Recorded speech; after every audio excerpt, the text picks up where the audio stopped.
ఈరోజు మనకి 78 ఇయర్స్ క్రితం బ్రిటిష్ నుంచి స్వతంత్రం వచ్చిన రోజు అనమాట. అప్పుడు మనం వేరే పరాయి పాలనలో ఉండేవాళ్ళం. ఇటువంటి అప్పులు ఉండేవి కాదు.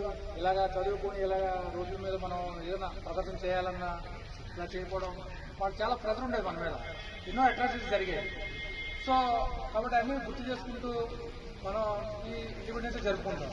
ఇందులో ముఖ్యంగా చూడాల్సింది ఏంటంటే మనం మన పరిపాలన వాళ్ళకి లేదా బ్రిటిష్ వాళ్ళకి కోల్పోవడానికి కారణం మొట్టమొదటి కారణం చాలా కారణాలు ఉన్నాయి. అందులో మెయిన్ కోల్పోవడం ఏంటంటే ఐకమత్యం లేకపోవడం.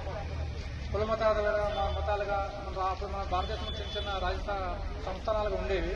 సో మనలో ఎప్పుడు ఐక్యత లేదు.